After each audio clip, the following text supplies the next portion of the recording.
প্রতি আমাদের ভালোবাসা, মিষ্টি তোমার হাসি, সম্মাননা জানাই আজকে আমার জায়গা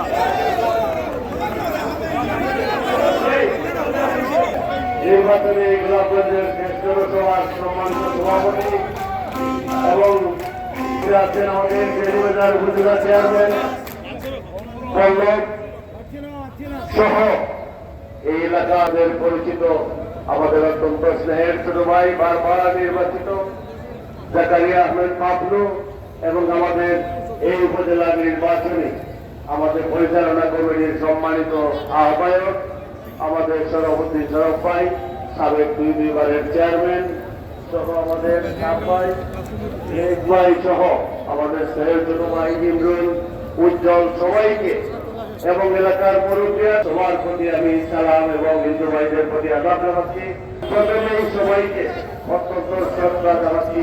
বিশেষ করে আজকে এই উপজেলায় এই সমাবেশে প্রত্যেকটা ইউনিয়ন থেকে, বিশেষ করে শরীরগঞ্জের মতো একটা অবহেলিত ইউনিয়ন থেকে আমার ভাইরা যারা নদী পার হয়ে অনেক কষ্ট করে এসছে, বাগেশ্বর থেকে এসছে, বাগবাসার থেকে এসছে, লক্ষ্মীবাসা বাজার সহ প্রত্যেকটা ইউনিয়ন থেকে অনেক কষ্ট করে এসছেন। রাস্তা নাই, ঘাট নাই, ফেরি নাই, ব্রিজ নাই, তারপরেও আপনারা এসছেন। আপনাদের মায়া স্নেহ ভাবনায় সত্যি এমন খুবই ধন্য। আপনাদের কথা আমি চিরদিন স্মরণ রাখবো। আমি যদি মানুষ হয়ে থাকি, আমি কোনদিন যদি নাও হতে পারি, তোরা হুকুম না হয়, তাও আপনাদের সবার কাছে আমি থাকবো অবশ্যই। আমরা দীর্ঘদিন রাজনীতি করার লোককে জাতীয় জনক বঙ্গবন্ধুর কন্যা শেখ হাসিনার বিভিন্ন দল দিয়ে বিভিন্ন সময় আমি পাশে গেলাম, বারবার খারাপ মন করেছি, নির্যাতিত হয়েছি। যৌথ বাহিনীর দ্বারা সংস্কার করার মতো অবস্থা আমায় নিয়েও আপনাদের দোয়াতে আমি বেঁচে আছি। আমার মনে হয় আমি শুধু একমাত্র বেঁচে আছি আপনাদের সেবা করার জন্য, এই দুটা উপজেলার উন্নয়নের কাজ করার জন্য। আমি প্রতিজ্ঞা করেছি মনে মনে 2 সালে যখন মাননীয় প্রধানমন্ত্রী প্রত্যেক এমপি মন্ত্রীকে নির্দেশ দিয়েছিলেন এলাকায় উন্নয়ন করার জন্য, উন্নয়ন করলে মানুষ ভালোবাসে, মানুষের পাশে থাকার জন্য। কিন্তু আমি বারবার এটা দেখেছি, আমরা যাকে প্রবাসীরা এবং দেশে আপনারা যারা আছেন প্রত্যেকে বারবার টাকা পয়সা সব কিন্তু উনার পিছনে ব্যয় করে, সেগুলো ব্যয় করে 30টা বছর আপনারা তাকে নির্বাচিত করে আপনারা সংসদে পাঠিয়েছেন। কিন্তু ওনার মধ্যে আমাদের এলাকাবাসীর মানুষের জন্য, এলাকার জন্য তিল পরিমাণ কোনো মায়া মহব্বত আমি দেখিনি। যার কারণে আমি নিজে এই করোনার মধ্যে সবসময় আমি সবার পাশে ছিলাম, হাসপাতাল থেকে কবরস্থান পর্যন্ত ছিলাম, বন্যার সময় মানুষের পাশে ছিলাম। আমি দেখেছি মানুষের অসহায়ত্ব, মানুষ একটা আপদে বিপদে পড়লে নর্মালি প্রত্যেকটা জায়গায় যাকে এমপি বানায় মানুষ বন্ধুর মতো পায়, মানুষ একটা সেবক হিসেবে পায়। কিন্তু আমাদের গোলাপগঞ্জ অসহায় মানুষরা সেটা পায়নি। সেই কারণে আমি আমার কেনিয়ার নাগরিকত্ব বাতিল করে, কেনিয়ার পাসপোর্ট বাতিল করে আমি এসেছি আপনাদের পাশে, আপনাদের সেবা করার জন্য।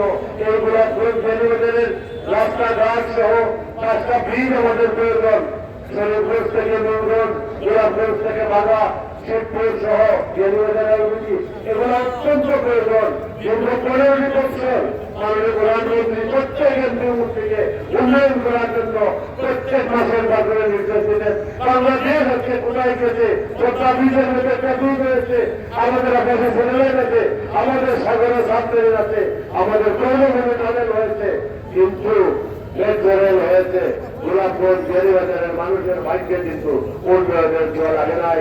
এগুলো বন্ধ মনে হয়েছে আমি প্রস্তাব করছি। আপনারা দীর্ঘ 15 বছরে আপনারা চোখ দিয়ে তাকিয়ে চোখ বুঝে তার চিন্তা করে দেখেন আমরা কি রয়েছি। শুধুমাত্র স্কুল কলেজে একটা বিল্ডিং পুরো বাংলাদেশে যেভাবে হয়েছে মাননীয় প্রধানমন্ত্রীর নির্দেশে একমাত্র সেগুলি আমরা পেয়েছি। আমাদের কিন্তু আর কোনো পরিবর্তন হয় নাই, আমাদের মানুষের ভাগ্যের কোনো পরিবর্তন হয় নাই।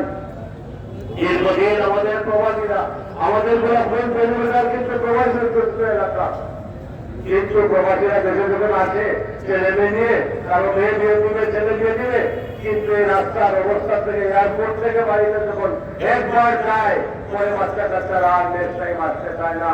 আমাদের আজকে শরীফগঞ্জের মানুষ, আমি সৌদি আরবে গিয়েছিলাম, মক্কায় গিয়েছিলাম নির্বাচনের আগে, আমার সঙ্গে অনেক মানুষের দেখা হয়েছে। এই শরীফগঞ্জের মানুষ, বাজার মানুষ, বীরগঞ্জের মানুষ আমাকে সৌদি আরবে আজকে রেখে অনেক আতিথ্যতা করেছে এবং তাদের একটা আবদার যে আমরা তাদের জন্য কি করতে পারবো। আমি তাদেরকে আশ্বাস দিয়েছি, আমি অঞ্চলে যদি 5টি বছর করার হুকুম হয়, আপনাদের সহযোগিতা পাই, আপনাদের বলে আগে একটা মেম্বার নির্বাচিত হই, তাহলে অঞ্চল পার্লামেন্ট থেকে মাননীয় প্রধানমন্ত্রীর কাছ থেকে আমি আদায় করবো একটা ব্রিজ। আপনারা সিলেটের ফ্লাইট থেকে নেমে আপনারা সরাসরি বাড়িতে যেতে পারবেন সেই ব্যবস্থা। কারণ আমি একজন প্রবাসী ছিলাম, প্রবাসী হিসাবে প্রবাসীরা কি চায়, প্রবাসীদের মনের মধ্যে কি, আমি সেটা বিল করতে পারি। সেজন্য আমি সবাইকে কথা দিয়ে আসছি, আমি আগামী 5টা বছর প্রত্যেকটা ইউনিয়নে, প্রত্যেকটা এলাকার যেসব সমস্যা আপনাদের মুরব্বিয়ান সহ সবাইকে সাথে নিয়ে আলোচনা করে চিহ্নিত করে প্রত্যেকটা উন্নয়নমূলক কাজ আমি মাননীয় প্রধানমন্ত্রীর কাছ থেকে আদায় করব এবং আশা করি আমি সফল হব। দীর্ঘ 15 বছরে